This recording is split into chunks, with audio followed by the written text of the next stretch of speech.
Welcome to the intersection of technology, cybersecurity, and society. Welcome to ITSP Magazine. You're listening to a new The Hacker Factory podcast with hacker maker Phillip Wylie.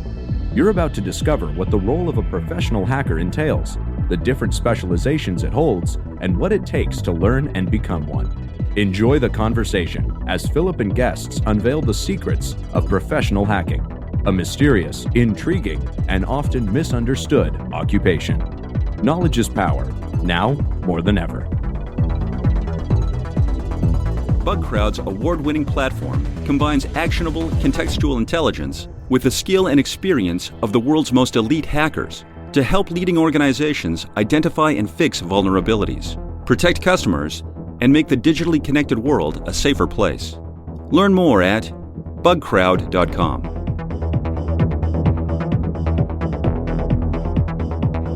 Hello and welcome to another episode of The Hacker Factory.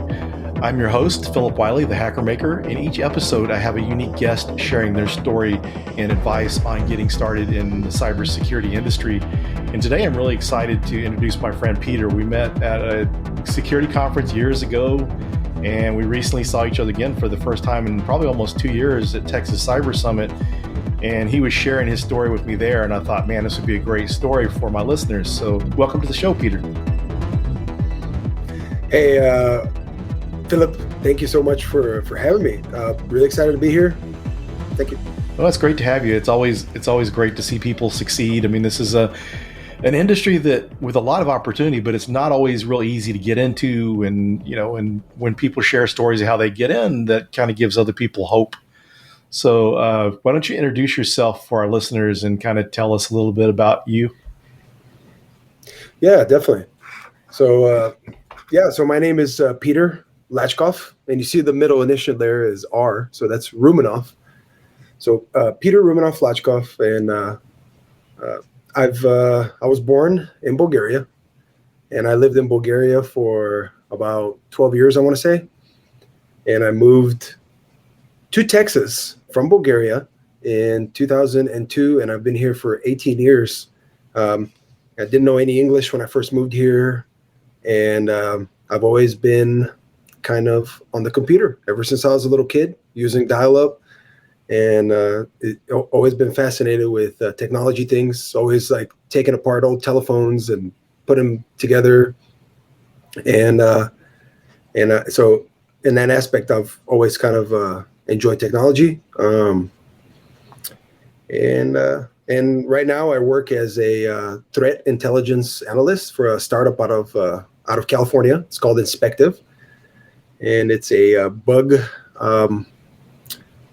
bounty platform that we're growing, and it's an amazing opportunity, and I'm very grateful to be able to be here and to share a little bit about how I've gotten to where I am today. Oh, very cool.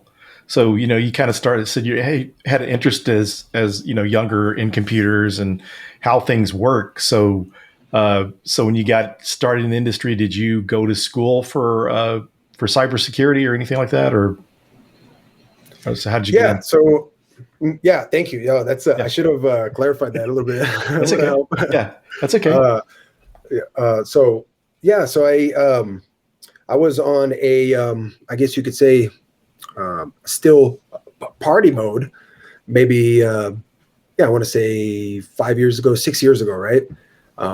And I got this idea to, stop partying and just, and try to do something with my life. And I ended up going to San Antonio College, and I joined the program there as a community college, and I ended up getting my associate's degree from there in information assurance and cybersecurity. The most amazing thing that I ever did, because I met some of the most amazing people ever there in college. I got immersed, and at the end of my 2 years there, I did a internship with the CIS department, and that helped me tremendously to have a little bit of experience, so I can end up, getting this role today. So after the 2 years of community college, I ended up going and I did a bachelor's degree from Texas A&M San Antonio. I did a bachelor's degree in the same field, and I ended up getting that. And I can say for sure, it's been very, very beneficial. I ended up getting a number of certifications along the way, and I ended up attending conferences. So I found out about Texas Cyber Summit from somebody at San Antonio College that told me about it.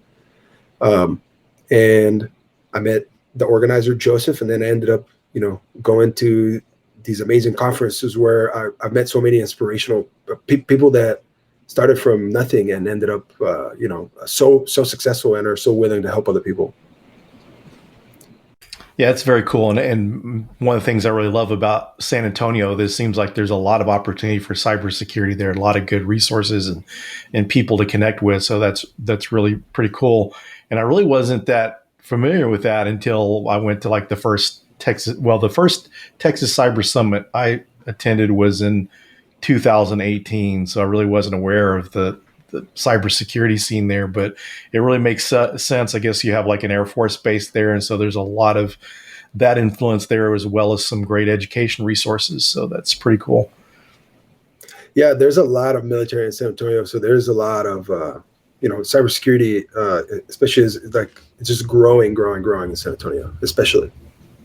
Yeah, that's very cool. And so threat intelligence, that's a pretty good up and coming area. One of the things that I'm glad you mentioned that and talk about it, because a lot of people that want to get into cybersecurity always think pen testing, they want to be a hacker. And yeah, that sounds like a fun job, and it is fun, but there's a lot of other stuff like threat intelligence, threat hunting, incident response, a lot of other areas that are a lot of fun and there's a lot of opportunities. And I'd say in some of those cases, there's probably more opportunities outside of just pen testing. So, and threat intelligence is one of the things really, really starting to catch on a lot. Yeah, right. And so for me, the first thing that came to mind when you said that was I remember asking my college professor was asking me, or I was asking after class one day. I walked up to him when I was pursuing my bachelor's degree, and he was working for the military, contractor for the military in cybersecurity, and I asked him, hey. I don't really have a lot of experience other than my internship at San Antonio College. You think I could get a job as a security analyst or a penetration right away? And I told him I probably couldn't, right? I'd probably have to do some kind of, like customer support, kind of supporting technician support job first. And he said, no, you really don't. I'm telling you, man, if you go for it, I think that you can definitely make it with your drive and just with what you've told me now is you should definitely shoot for that role right off the bat. And just and actually I followed his advice and it ended up coming true. That's good. Amazing. And that's good that you had a teacher like that was supportive and gave you the right advice, because there's so many people nowadays, and I run into this a lot. Someone asked me, do I need to work on the help desk first? Do I have to work in a SOC first? Do I have to do all these other jobs? Do I have to be a sysadmin if I want to be a pen tester? Those skills are helpful, but it doesn't mean you have to have a job in that area. And there's so much, and a lot of things changed over the years too. You get advice from older people that, like myself, I didn't start out in security because when I got into, working in the industry, I was a sysadmin and there weren't a lot of security roles at the time, and something I really didn't hear about starting off. So, a lot of cases people base their advice on their experience, and they tell people, yeah, you have to do desktop support or help desk or all this stuff before you ever think about security. So that was great that you had someone that gave you good advice and didn't really slow down, your passion and desire to get into cybersecurity. Yeah, I'm very grateful for him. Made a big difference in my life. Oh, that's good. That's good. A lot of times, just having someone, sometimes professors in the industry don't always have the professional background, and sometimes they just kind of have to base their experience off of what they've read in books or what they've heard, and not to say all professors are like that. Yours was an example of someone that had experience in the industry and could give you good advice. So that's great that you had someone like that. And so what other influences did you have that kind of, or really kind of, how did you end up in threat hunting? Was that your first choice, or what was your plans originally? Yeah, so that's a good question. So, okay, the second thing that came to mind now is I remember my first class in college, literally my first class was we're doing some COBOL programming, and I remember, halfway through the class, or maybe the second class, I looked up over at my schoolmate next to me, and he's on a website and that I've never seen before, right? And it's called LinkedIn. And I looked over at him and I was like, what are you doing what is this? And he was like, oh, this is this is a platform kind of like Facebook, but for professionals, where everybody kind of is there to help each other. And I said, oh, wow. Like, well, I love the sound of that. Everybody's there to help each other. And it's a social network. Fantastic. So that was the one of the, he was like, hey, you should create a LinkedIn profile. And so I created a LinkedIn profile and started following his advice a little bit and just adding to it a little bit at a time. And it was a really, really good, fantastic advice, because I connected with the people who now I'm employed by. And I ended up finding out about so many like security conferences, free certifications, discounted certifications. I ended up getting my CISA and my Pentest Plus from CompTIA for $100 altogether, because I found this on LinkedIn. So, yeah. That's great. So as far as as far as learning your job, do you have any good resources or advice on someone that wants to get into threat intelligence? Yeah. So I would say like bug hunting for me was like the biggest thing, getting on HackerOne and just having some real experience, out there in the wild, finding vulnerabilities, creating the reports. So for me, we just recently, I moved from security analyst to threat intelligence analyst. And it's a tongue twister still for me, that second part. But so in that sense, whenever I got experience as a bug hunter, I was able to learn these skills, like making reports and finding vulnerabilities. And then as soon as I got, when I was getting interviewed, first I could say that. And then when I started doing the job, it really came in, because I write reports now. I find vulnerabilities and I write reports, a lot more than that, but I'm able to do that now with and I have practice, and I can make legible reports. And that's that other people can read, and they don't have to struggle with reading. They can look at it and go, okay, this is the vulnerability. This is the impact. These are the references, and these are the attachments. So it's very, very easy to decipher. So for me, the biggest thing was actually getting real world experience through finding vulnerabilities on HackerOne, on BugCrowd, on Integrity, and Inspective, of course, our platform now. Yeah, I'll have to check that platform out. I've kind of taken a look at some of the other ones, but I have to check that out. So one of the things a lot of times people really don't take in consideration or think about is the writing skills, those soft skills. So like you were mentioning, getting the experience writing the reports for the bug bounties was valuable experience. Yeah, very much so. And, just another thing that I've done that's really helped me is join Toastmasters on the side. It's a non-technical skill. And I go to Toastmasters once a week, where I present to other people. And most of all, I learn how to listen, because I'm not the best at listening, I've realized. Yeah. And so it helps me to just be a good listener and a good communicator, which is probably just the most important thing for me, even in this technical industry. That is some of the most cost-effective professional development course you can take out there, because I wanted to speak at conferences. And so like back in, I think it was like end of 2012 or no, it was like end of 2012 or first of, I was actually in, I guess, end of 2013. They were doing the call for papers for the B-Sides DFW here in Dallas-Fort Worth area. And the person that was one of the co-hosts of this group that kind of managed that come up and said, yeah, we're looking for for people to present, everyone should consider the best job I got in my career was speaking at conferences. And when I heard that, like that week or the next week, I went and found a Toastmasters group and started. So yeah, it's very helpful. I was terrified to speak publicly, but it helped a lot. Oh yeah. Yeah, me too. And that's kind of what drove me there. I was in my first class in when I was pursuing my bachelor's degree, and I stood up in front of the class and I couldn't say anything. I froze, and I wanted to say so much. I wanted to, so that day I went, next week, and I joined Toastmasters. So completely agree with you. It's made a big difference.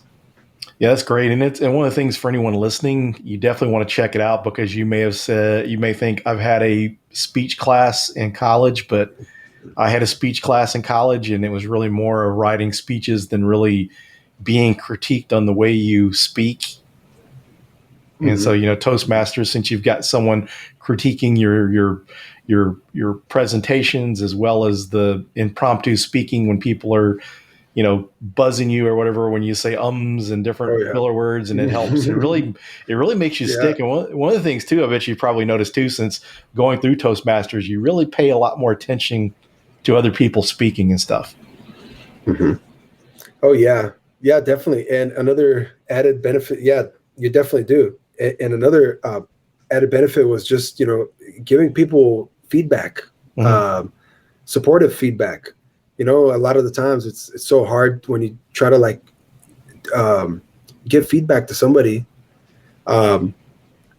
You have to be tactical, right? Start with the goods, focus on what they can improve, and so on. And so you're strategically, saying what you want to say. And so in that sense, it also helps you to listen and to provide valuable feedback to others who can use it to better processes and everything.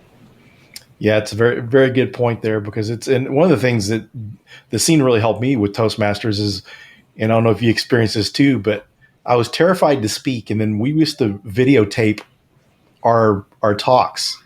And when I gave a presentation and I realized I didn't look scared, because people would tell me I was really nervous. Well, I couldn't tell you were, and you really didn't know that until you saw yourself in video. You thought it's not so bad. So once I realized that people didn't see that I was terrified, that it made it easier to speak. I don't know if you experienced the same thing or not.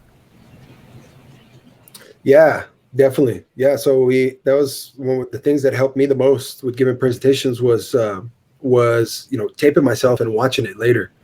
And then what I would do also is I would sometimes turn off the audio and just watch my body language, because you'd be surprised how much your body language speaks about you without you ever saying anything. It's incredible.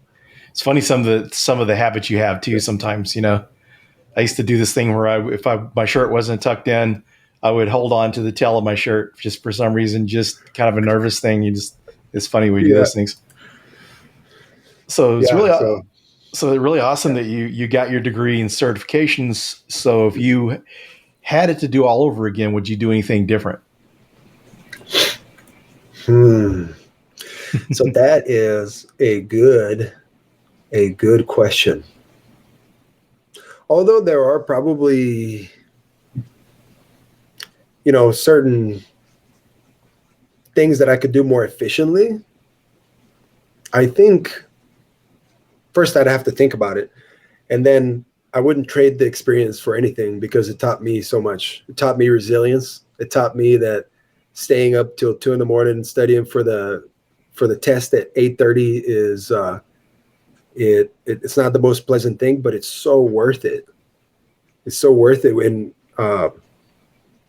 So I don't think that I would necessarily change anything about it, but I would probably get more strategic certifications, and I would probably make even more connections, attend even more conferences, just get involved more. Mm-hmm. And I was already involved, but I would just say more. That's good. One of the things that I don't like to see people get discouraged, because, there's people that get into the industry without a degree, or maybe even without certifications. But I really hate that it gets downplayed sometimes, because, there's some benefits to a college education. So, if you didn't have the connections, the people to talk to, the resources to use, then how do you know you don't have a direction? So it's up to you to figure out everything out on your own. And you can, but sometimes you don't know if you're going down the wrong path. You could find some online course on YouTube or Udemy, and it may not be good, and you really don't know that. And so at least with a college, you've got a structured learning format, some guidance on how to do things is put together, in a good fashion to help you achieve those goals. And one of the things too, certifications is good, but one of the things I think that is great about a college is you sign up, if you're doing a certification, you can pretty much schedule your certification anytime, but you got a little more firm deadlines in the college because you got this paper or project you got to submit, and you got to get it during this time. In real world, aren't you seeing the same thing? You've got a deadline, you've got to submit this, and so that's some of the things. There's not as much flexibility there, and I think it kind of prepares you for the real world. Yeah, I definitely. Yeah, but it's time management. Having to juggle many things at once, which we're often have to do in this industry. Several projects or whatever, and so I see the people. I see so many people that are getting in the industry without a college education and certifications, and I'm all for that. If you can do it, amen. Like, power to you. I would definitely never dog on that ever, because kudos. If you can do it without those things, you're incredible. You're very driven, and you're gonna go far. Yeah. But it just only helps, and like you said, it taught me time management. I work actually with some of the people that I went to college with. Now I ended up getting my buddy in our company as a threat intelligence analyst as well, who I met, 3.5 years ago in college. And so those connections are just they're priceless. And the good thing with those good relationships like that, it's a lifetime, because, just kind of one of the things I can reflect on my career. I've got a really good friend of mine that I met back in my CAD drafting days back in 95. And I helped him get his first pen testing job. And we've been connected, and some of those relationships last forever, and you just don't, or last a long time. And you don't know when someone could be at another company and help get you in there or something. You're ready to make a move, or you need a job. Then having those connections make it a lot easier than have to go through and apply online for all these jobs. When you got someone that can refer you, it's a lot easier to get in than not having that. Yeah, exactly. And if my friend would have applied for this job through just a regular means, just sending us an email, then there's thousands of however many hundreds of applications to go through. But whenever I was able to tell my manager, hey, this is my friend from college. I've done security conferences with him. We've actually done pen testing at my house, and he's a guy I can vouch for. He's really smart, and he's going to do great here, in my opinion. And so right away, set him up with an interview in 2 days and get him in, within a month, which is incredible to me that I have him, and he's so talented now, and he's helping grow the company, and we're taking off. It's awesome.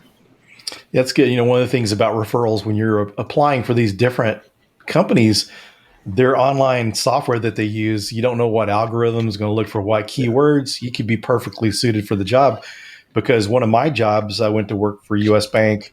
And prior to that, probably about a year before that, I applied for a job at Bank of America, and perfectly qualified, had the certifications, everything they're looking for, the experience.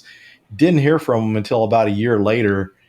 And I'd went the normal way of applying. If I'd had a reference, then someone could have got my resume to the hiring manager, because, these hiring managers and HR have to sort through all these resumes and online applications. And, you're going to need a reference to begin with. And when you internally refer someone, they already know it's someone that has a reference, someone knows them. And that's a lot of the, a big help there, plus you got to go. Yeah. So it's a huge help. And it's good that you learned that early on, because a lot of people are in this field for years before they really catch on to that. And it makes things a lot more difficult. Mm-hmm. Yeah, just to get those people that need to see the application, just to get them to see it, That's so. And so through our discussions and stuff, I know you have a place in your heart for helping others and mentor others. So what are some things you like to do? What are some of the activities you do to try to help out others? I know you referred, one of your classmates and friends, but what are some other things that you do to help out? Yeah, definitely. So I like to basically, this is what I focus on every day. How can I contribute to those around me? How can I add value to the people around me? So I found that whenever I focus on that throughout the day, no matter how distracted I get, I try to bring myself to my purpose. And that's a huge part of my purpose is contributing to others. So I found that when I am focused on that continually, the opportunities to help people like reveal themselves much more easier than if I was not keeping that in my focus and my intention on that. So what I like to do is, for instance, when I go give a speech, when I do Toastmasters, I like to not go to Toastmasters to give a speech asking the question, what are they going to think of me? But I like to ask the question, like, how am I adding value to these people's lives? Like, why do they want to be listening to me? So it takes the focus from me, and I'm actually adding value to people's lives now. And I can enrich their lives. I can help them become better listeners and better speakers by observing me speak. And when I focus on that, my message becomes much deeper. It becomes much more powerful, much more intentional. I am not obsessed with how I look, which what makes me nervous, very nervous. And I can't really be myself when I'm so focused on myself. And so I like to do that. And in many different situations. So another thing that I do is for the past 2 years, I've been doing some Brazilian Jiu-Jitsu. And it's helped me so much to have something different that I'm doing, because I'm so into tech. I love tech and I love growing and I love bettering my skills. And I love that. But if I only do that, I found that I cannot really be productive at it. So I do that and I go hard at it. And then I go do some jiu-jitsu. And then in jiu-jitsu, I can also help people learn and get better by learning to breathe, by learning to handle difficult situations, by learning to be comfortable in the uncomfortable, which is a hard task, but it is possible. And so in that sense, whenever I go to jiu-jitsu, I always ask myself, I forget sometimes, but I always try to remind myself and ask myself, how am I helping those people around me? It's so easy to focus on myself and how I'm progressing. But I'm always trying to, I try to just stay mindful of that. Just stay focused on it. At least I'm aware of it. I can help one person to become better at self-defense. They can, the most important thing for me is learn how to be comfortable in the uncomfortable. So speaking in front of crowds, meeting with the CEO for that interview, or whatever it is that is, being there, and staying focused on how I'm contributing, it has made a huge difference in my life. And so those are just a couple of examples there. But I mean, I could talk about this all night long because I'm very passionate about, adding value to people's lives and contributing. And just for the people listening too, that was one of the reasons Peter wanted to come on the show is he likes to help people. And that's a good thing. It's really great to see because, in this day and age, not everyone thinks about others. They focus too much on themselves. And it just seems you think about the successes you gain on your own, but, you can multiply that whenever you're helping others and just the way it makes you feel. And kind of for me, I really started realizing that when I started teaching back in 2018, started doing a lot more mentoring and stuff. And, you always hear it's better to give than receive. And you really don't realize that until you're doing that. You're helping other people. And sometimes you just don't realize what the most thing that you think is so minor is such a big deal to someone else. Yeah, that's incredible what you're doing, and you've been involved. I've been following you for so long, and I feel very honored to be on this podcast with you because I really look up very highly to you, and I think you just. I'm so grateful to have people like you in our community. Well, it's really grateful to have people like yourself. You're just carrying on the mission, and that's good. We have to pass it on because there's such a skills gap, and then just the times that we live in, people need the support. Sometimes with the pandemic, it's really has been tough mental health wise on people. There's just times the split and divide in the country over different political subjects and this and that. There's so much of that, and we all just really need support. Just a lot of cases, just someone to listen to us. And one of the things I'm sure you're going to find too is you're going through, you're helping someone with jujitsu, you're helping someone try to get into the industry, you're helping someone at a conference, and then sometimes there's just a case that someone just needs someone to listen to them, and it's funny, you do all these other things to learn these highly skilled careers and different type of physical things, like you're doing all this effort to do that when it boils down to sometimes just listening doesn't take anything but just listening and being compassionate. Yeah, you're 100% right, and I will for sure. I will tell you that whenever I would go to these security conferences, and I would feel so out of place, and I would feel so uncomfortable, just so nervous, and I feel like a total imposter there with these guys with real jobs, and me just like, who am I? And I remember being very nervous and anxious there at those places. And I remember those people that were so genuine and so warm and inviting to me. And they would ask me just, how are you doing? Do you need some help? And would just have a conversation with me and lead me in the right direction. And I would never forget those people. And I always look for them at the conferences now and go up to them and say, thank you for just being there for me when it was much, much, much harder for me, and so I try to think about passing it on and how I'm doing that. And that's one of the good things about the culture of conferences and stuff, because at first you may just feel like an outsider, but once you get to know people, it's like you found your people, It's like all this stuff through life from high school and stuff, that there's a certain group I fit in with or whatever, but once all of a sudden you find the community, it's like you kind of find your people and just kind of where you fit at in the world. Yeah. You find your tribe. Yeah, exactly. That's a good way of putting it.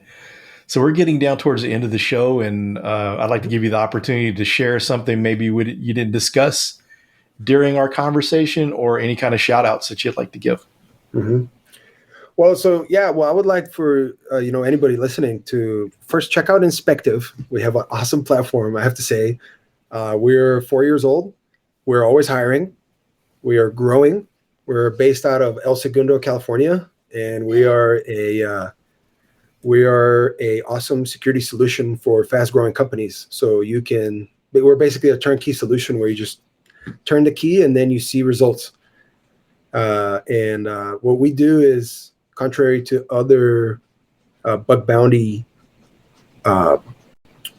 platforms, what we do is we take the researcher interaction out of it. So so we like to, instead of you going through the researcher, we interact with the researcher for you. And so in that sense, it just makes things so much easier. So the company doesn't have to figure out triage reports.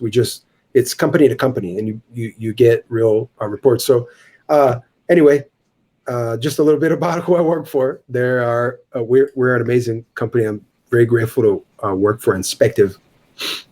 And I would just say, I never thought that I would have such an amazing opportunity come to basically just present itself to me. But I would say that all of those times where I was, staying up studying, and all of those times where I was stepping out of the comfort zone to go to security conferences, because I knew that I would be uncomfortable there, but I would make myself go anyway. And then I would actually connect with somebody there, and it would be all worthwhile. I would relax a little bit. I would make connections, and that helped me out super tremendously. And another thing that really helped me out personally is not trying to necessarily, like make for instance, like my LinkedIn profile. I would always look at everybody's LinkedIn profile and try to learn a few things from their profiles. But what I found that worked for me is customizing mine to stand out, and to really show the companies that are looking at it and other people that are looking at it is that I'm there to not only what I can get out of this, but I literally my purpose there is to contribute and to grow and to thrive in in challenging situations. And I do. And I love that I was able to put that there because I personally feel that had a huge impact on the way that employers look at my profile. And not only that, and just the way that it is, I feel it made a huge difference for me. So, yeah.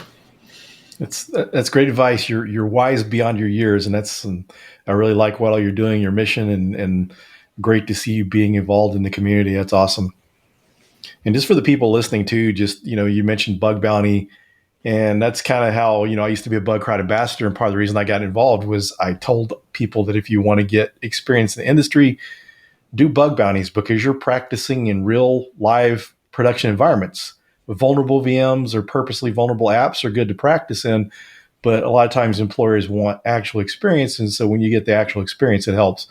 And back in 2020, I was looking for a pen testing role, and the hiring manager of this pen testing company told me that, it was a lot easier to find web app pen testers because of bug bounty, because people got the opportunity to get the experience. There's really not that kind of opportunity for network pen testing and some of the other areas of pen testing.